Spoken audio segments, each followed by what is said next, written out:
बृहस्पतेश्वर महादेव काशी में विराजमान। कौन से महादेव? जम के बोलिए जरा। बृहस्पतेश्वर महादेव काशी में विराजमान है, जो अंगूठी में पुखराज नहीं पहन सकते, जिनकी भाग्य रेखा उल्टी चल रही हो, बृहस्पति चमक ही नहीं रहा हो, जिस काम में हाथ डालते हैं वो काम पूरा ही नहीं होता हो, तो एक बार काशी जाना, बृहस्पतेश्वर महादेव का स्पर्श करना, उनका अभिषेक पूजन करना और उनका स्पर्श कर कर एक बेलपत्र ब्राह्मण देवता से मांग कर लेकर जाना कि इन बृहस्पतेश्वर महादेव से मुझे एक बेलपत्र दे दो। तुम्हें पुखराज पहना कि नहीं पहना, हीरा रतन माणिक पहना कि नहीं पहना, वो बेलपत्र इतना चमत्कार कर देगी कि जिंदगी में कभी संपदा की कमी आएगी नहीं। आराधना करी बृहस्पति महाराज ने कि शंकर भगवान सामने प्रकट हो गए। मांगो बृहस्पति, तुमको क्या चाहिए? कुछ नहीं, केवल आपका भजन। नाम रख दिया, तुम्हारा नाम बृहस्पति रहेगा। बृहस्पति भगवान का एक नाम बृहस्पति भी रख दिया और तुम साधारण नहीं रहोगे। तुमने मेरी आराधना करी है तो देवताओं के गुरु बनकर विराजमान होगे। इतनी भी परेशानी चल रही हो, थोड़े दिन बाबा की जो जलाधारी है, इस जलाधारी पर हल्दी का थोड़ा सा लेपन करिए। हल्दी का लेपन कर कर जिस पात्र से शिवजी को जल चढ़ाओगी, उसी पात्र पर अपनी 3 उंगलियों का स्पर्श हल्दी का कर कर फिर बाबा को कुंदकेश्वर महादेव के नाम से जल चढ़ाना प्रारंभ करें। जो हल्दी का लेपन आपने जलाधारी पर करा है, उसी जलाधारी की एक उंगली कलश पर लगाकर लेकर आओ। घर के अंदर जब प्रवेश करो या व्यापार में प्रवेश करो तो जो कलश पर हल्दी लगाकर लाए हो, वही दरवाजे के ऊपर थोड़ी सी मात्रा में कुंदकेश्वर महादेव के नाम से लगाना प्रारंभ कर दो। कैसी भी चिंता हो, 7 से 8 दिन में वो चिंता समाप्त होगी। पूजा में 2 चीजों का होना बहुत जरूरी है, बहुत ध्यान देना। एक, जब कोई भी विद्वान ब्राह्मण आपके घर में पूजन कराने आते हैं, कोई भी विद्वान ब्राह्मण जब आपके घर में पूजन करते हैं, कोई विद्वान ब्राह्मण जब आपके घर में पूजन करने के लिए आते हैं, पूजन कराते हैं, सबसे पहले दीप प्रज्वलित करते हैं। क्या प्रज्वलित करते हैं? दीप। आप भगवान के मंदिर में जब पूजन करें, आप जब अपने घर में भगवान की जब पूजन करें, तो आप स्तुति, पाठ, मंत्र, साधना, जप, अनुष्ठान सब बाद में सबसे पहले एक दीप प्रज्वलित करें। पूजन में दीपक होना बहुत जरूरी है। और दूसरा है, ऐसी कोई पूजन नहीं जिसमें महादेव नहीं। अगर जिस पूजन में शंकर नहीं होंगे, वो पूजन कोई देवता स्वीकार नहीं करता, कोई देवता स्वीकार नहीं करेगा, उस पूजन का कोई फल नहीं जिसमें शिव नहीं है। अब अभी तक 2 भार इंद्र के पास में थे, बहुत ध्यान देकर समझना ये नवग्रह कथा को। 2 भार थे इंद्र के पास। इन कौन से पद थे? जम के बोलो जरा। पहला पद देवराज इंद्र का, दूसरा पद देवगुरु।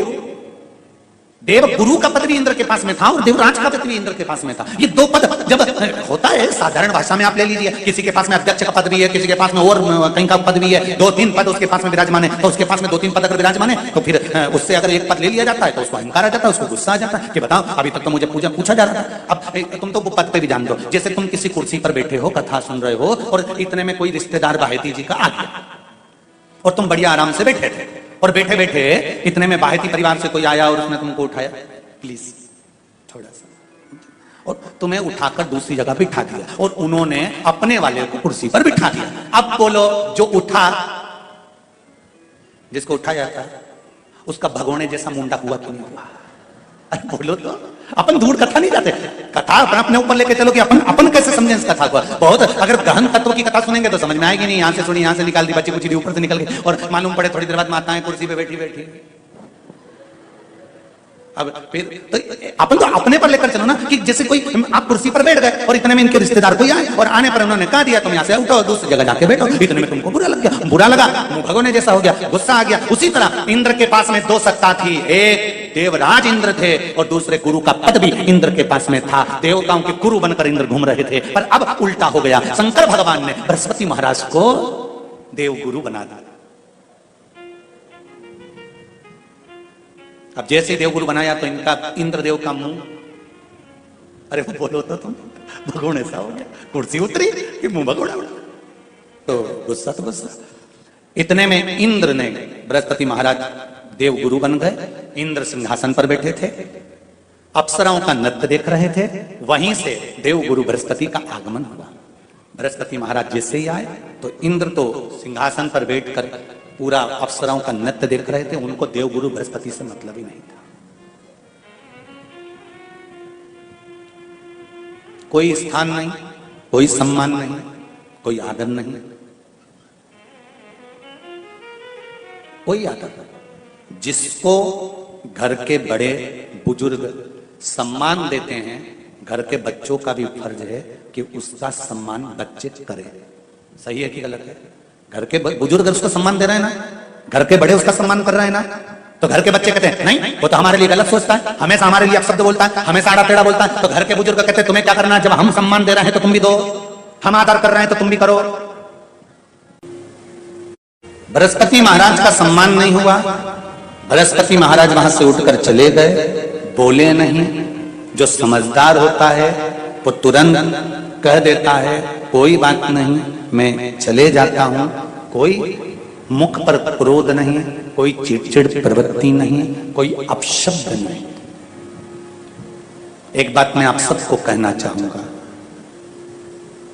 किसी जगह पर यदि आपका अपमान हुआ है, बहुत ध्यान देना जरा, कथा थोड़ी भारी है पर समझ लोगे आप। किसी जगह पर यदि आपका अपमान हुआ है तो आप भगवान शंकर को धन्यवाद देना कि मैंने पूर्व में किसी का अपमान करा होगा तो मेरा हिसाब आपने इतनी जल्दी बराबर कर दिया है, इतनी जल्दी बराबर कर दिया। ये थोड़ा सा अपमान मेरा कराया, मेरा हिसाब बराबर हो गया। कोई गाली दे रहा है, देने दो, शंकर भगवान को धन्यवाद देना, बाबा बड़ी कृपा करी, मैंने पूर्व में इसको गालियां दी होंगी, अपशब्द कहा होगा तो इसने मुझे पलट कर गाली दे दी, अपशब्द कह दिया। ये तेरी कृपा है, ये तेरी दया। और जब तक तेरी करुणा, तेरी कृपा, तेरी दया नहीं हो तब तक कुछ हो ही नहीं सकता। तेरी कृपा।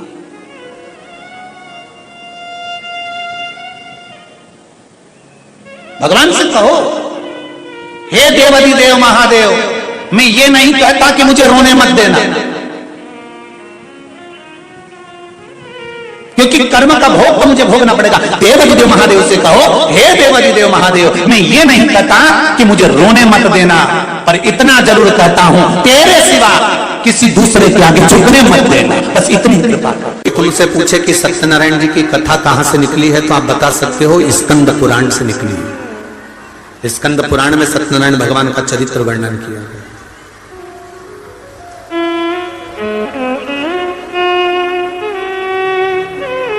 कितने लोग हैं जिनके यहां सत्यनारायण भगवान की कथा होती है? कभी तो हुई होगी, हुई है? चलो रखो। सत्यनारायण भगवान की कथा कौन सी है? पंडित जी जब भी कथा सुनाते हैं उसमें 5 अध्याय सुनाते हैं। बोलो। पहला अध्याय सुनाया, एक ब्राह्मण के घर पर एक लक्कड़हारे ने कथा सुनी। बोलो सही है कि गलत है? दूसरा अध्याय, फिर कथा सुनकर उसने कथा सुनी। फिर तीसरा अध्याय, उसने कथा सुनकर उसने कथा सुनी। फिर चौथा अध्याय, उसने कथा सुनी और उसने कथा सुनी। पर वो कथा थी कौन सी? जो सत्यनारायण जी की थी, जो सबने सुनी, पर आज तक वो 5 अध्याय में नहीं आई। तो वो कथा कौन सी थी? तो कोई तुमसे पूछे तो कह देना, शंकर भगवान को जानने के लिए ब्रह्मा और विष्णु ने ढूंढना प्रारंभ करा। भगवान विष्णु नीचे गए, ब्रह्मा ऊपर गए, केतकी का फूल, गाय सबको लेके ब्रह्मा जी आए। नीचे खड़े हुए भगवान विष्णु से ब्रह्मा जी ने पूछा कि तुम्हें भगवान शंकर के चरण मिले? तो भगवान विष्णु ने कह दिया कि मुझे चरण नहीं मिले, शंकर भगवान के सामने भगवान नारायण ने सत्य बोल दिया था, इसलिए उनका नाम सत्यनारायण हो गया।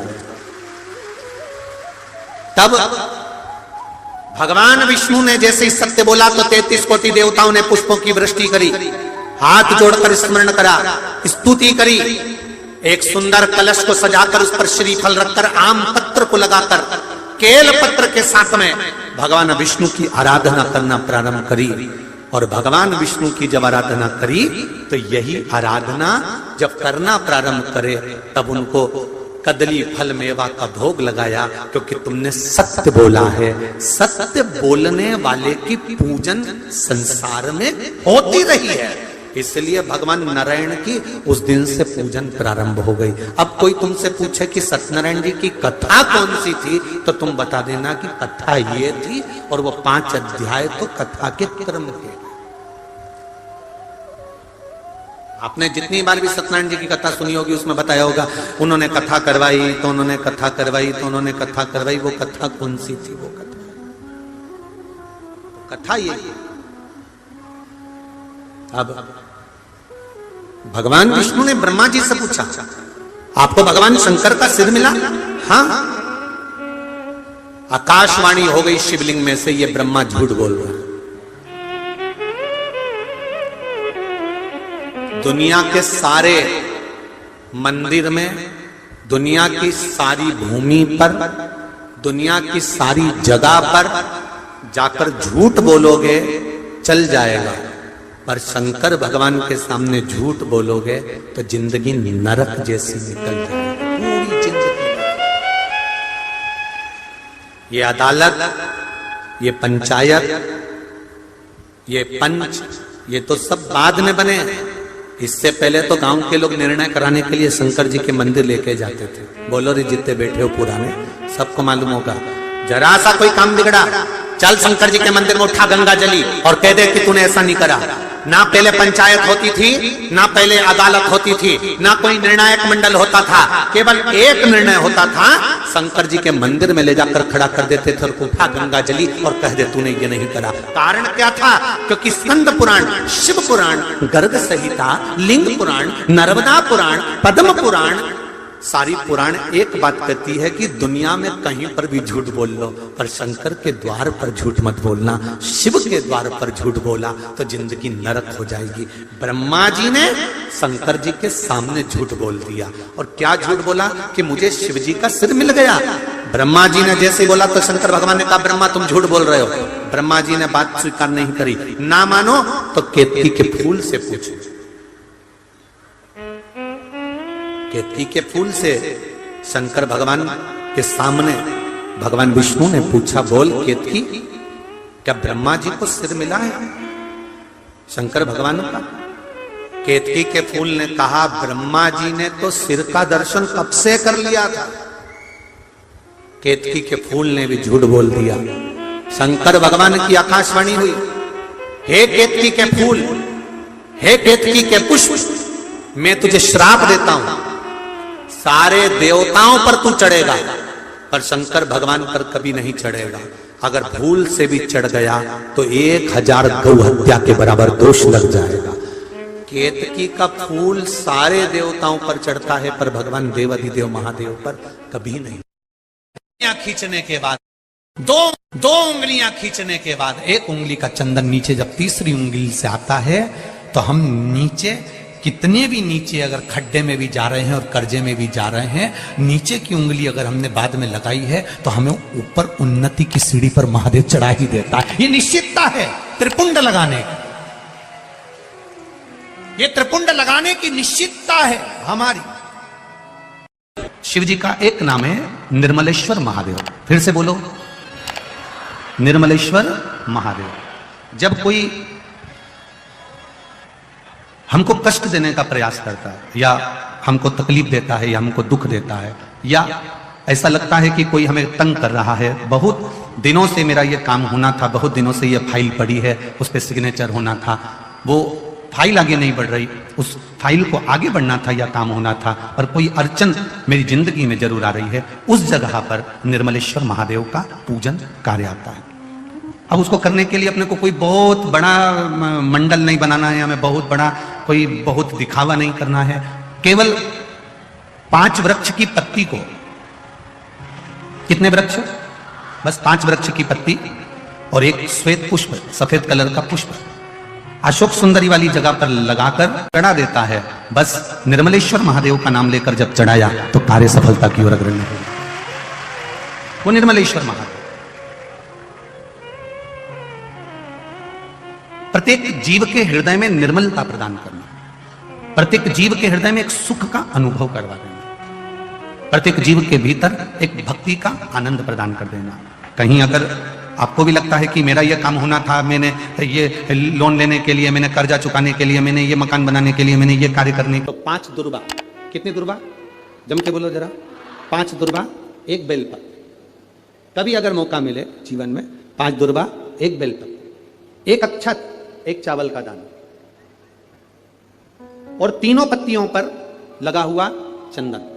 बेलपत्र की जो 3 पत्ती होती है, इन तीनों पर लगा हुआ चंदन, दुर्बा, बेलपत्र, चावल का 1 दाना मध्य पत्ती पर रखकर, जब भी आप अपने हृदय से कोई सरकारी गतिविधियों में कहीं फंस गए हो, सरकारी कोई केस चल रहा है, कोई सरकारी चीजों में अगर तकलीफें आ रही है, तो शिव का नाम लेकर आप अपना कर्म जरूर करना, मेहनत जरूर करना, कर्म के साथ में शंकर पर विश्वास रखकर 1 अक्षत का दाना, 1 बेलपत्र, 5 दुर्बा हाथ में लेकर शिव का स्मरण कर कर श्री शिवाय नमस्तुभ्यम कहकर, अगर श्री शिवाय नमस्तुभ्यम भी नहीं कह सकते, पंचाक्षर मंत्र नमः शिवाय, षडाक्षर मंत्र ओम नमः शिवाय, या फिर श्री शिवाय नमस्तुभ्यम बोलकर शिव को जो स्थान आपको बताया है, स्थान देखा है ना, फिर ध्यान देंगे। अशोक सुंदरी से शिवलिंग के बीच की जो खाली जगह है, देख रहे हो आप लोग, एलईडीओं पर ध्यान देना, एलईडी और अपने अपने मोबाइल पर अगर आप कथा सुन रहे हो, या यहां पंडाल में कथा सुन रहे हो, या आस्था चैनल पर सुन रहे हो, तो वहां शिवलिंग अशोक सुंदरी का स्थान, बीच में जो खाली जगह है, इस खाली जगह पर बेलपत्री और दुर्बा का जो पीछे का भाग है, वो पीछे का भाग अशोक सुंदर की ओर होना चाहिए, अशोक सुंदर की ओर उसका भाग हो जाए, और पत्ती को इस तरह से शिवलिंग और जो खाली जगह है उसके मध्य में रखकर, कोई सरकारी चीज के लिए, कोई प्रशासनिक चीज के लिए, कोई केस के लिए, कोई कानूनी कार्यवाही के लिए, कोई तकलीफ में घिरे हुए हो, तो उस स्थान पर यह बेलपत्र केवल 1 बार चढ़ाकर बाबा से विनती करना, बाबा उसको स्वीकार जरूर करेगा, कार्य सफल जरूर करेगा। 1 बेलपत्र शिव भक्ति के लिए, 1 बेलपत्र विचार कर लिया। कई माताएं कहती है मेरे बेटे की शादी नहीं हो रही, कोई कहता मेरी बेटी को ब्याह नहीं हो रहा, कोई कहता है हमारी बहू को संतान नहीं हो रही, कोई कहता है ये वाला रोग आ गया, बीमारी आ गई, ये हो गया, वो हो गया। हम उनसे कहते हैं तुम जब तक अपना समझ कर रखोगे, तुम कहोगी मेरे बेटे का ब्याह नहीं हो रहा, तो वो नहीं होगा, बेटा तुम्हारा है। तुमने कह दिया मेरी बेटी का ब्याह नहीं हो रहा, वो नहीं हो रहा क्योंकि बेटी तुम्हारी है। तुम कह रहे हो मेरा रोग नहीं मिट रहा, तुमने जान लिया कि रोग मेरा है। तुम कहते हो मेरे यहाँ संतान नहीं हो रही, मतलब तुम जानते हो कि मेरा है। जिस दिन तुम्हारे मुख से ये शब्द मेरा निकलना बंद हो जाए और निकलने लगे महादेव तेरी बेटी की शादी कब करेगा, महादेव तेरे बेटे का ब्याह कब करेगा, महादेव तेरे घर की बहू आई है उसको छोरा कब देगा, महादेव तेरे बल पर रोग आया है तू कब हरेगा, तो महादेव भी कैंसर